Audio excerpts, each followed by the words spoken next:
Саламатсыңарбы балдар? Кайрадан силер менен кыргыз тили сабагы 8-класс. Бүгүн силер менен бышыктооштун милдетин сынатооч, санатооч жана ататоочтордун аткарышы деген параграф 27 теманы өтөбүз. Бүгүнкү сабакта силер сын жана санатоочтордун айрым түрлөрү бышыктооштун милдетин аткарышын билесиңер. Сүйлөмдөргө талдоо жүргүзүп, сыпат жана өлчөм бышыктоорду аныктай аласыңар. Ошондой эле ар бир ишке жоопкерчиликтүү мамиле кылууну үйрөнүшүңөр керек.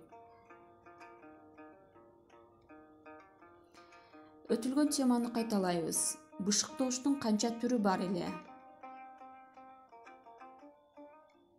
Бышыктооч кайсы сөз түркүмдөрүнөн жасалат?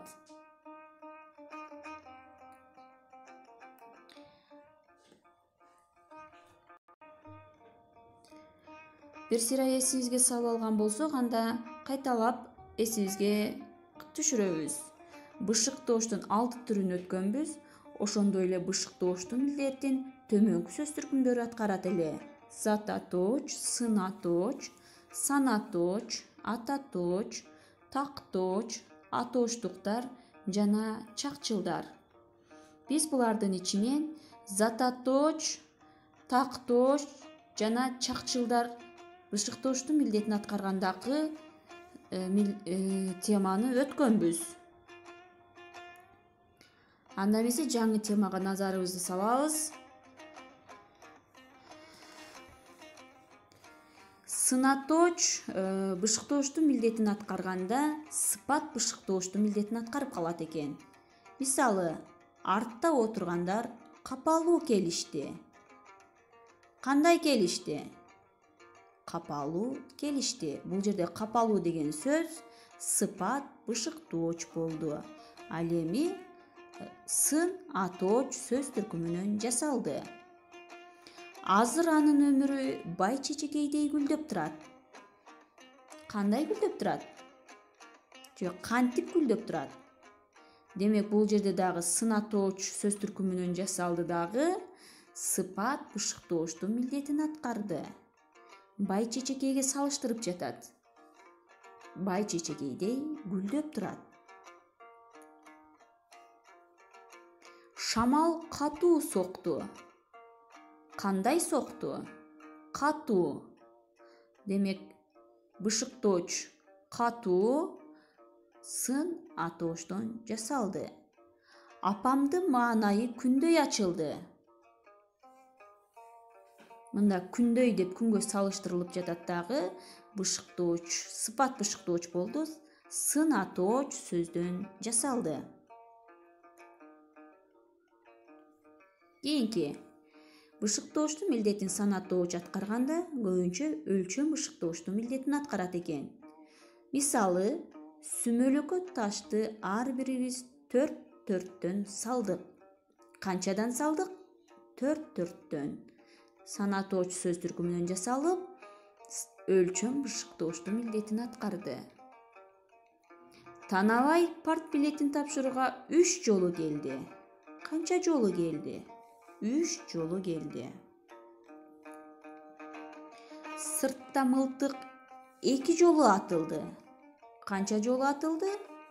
2 жолу. Өлчөм бышыктооштун милдетин аткарып, санатооч сөз түркүмүнөн жасалды. Туткундар 10-10дон тизилишти. Канчадан? 10-10дон. Бул да өлчөм бышыктооштун милдетин аткарып, санатооч сөз түркүмүнөн жасалды. Ал эми бышыктооштун милдетин кээ бир учурларда ататооч да аткарып калат экен. Мисалы, жалган эч качан жеңбейт. Качан? Эч качан жеңбейт. Демек, бул жерде эч качан деген бул ататооч сөз түркүмүнөн жасалды. Бышыктооштун милдетин аткарды. Сиз анын баарын кайдан билдиңиз? Демек, бул жерде кайдан деген бышыктооштун милдетин аткарып, ататооч сөз түркүмүнөн жасалды. Балдар, эми төмөнкү сөздөрдү катыштырып, сүйлөмдөрдү түзөбүз. Ал эми ушул сөздөр бышыктооштук милдетти аткаруу керектигин көңүлгө алабыз. Бир аз убакыт берейин, анда ушул сөздөрдү катыштырып сүйлөм түзгүлө. Дептерибизге жазабыз.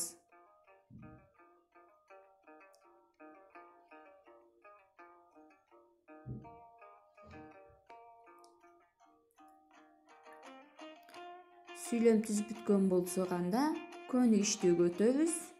Китебибизде 157 көнүгү обон деп темада турат. Сыпат жана өлчөм бышыктоочторду ажыраткыла. Муну көчүрүп жазабыз дагы. Сыпат жана өлчөм бышыктоочтордун астын сызып, кайсы сөз түркүмдөн жасалгандыгын белгилейбиз. Маселен, жоламан менден бир топ улуу, мага караганда көптү көргөн. Бул жерде көргөн баяндооч, көптү деген бышыктооч болот дагы. Бул жерде эмне болуп калды? Өлчөм бышыктооч болду. Мына ошону белгилеп жазасыңар.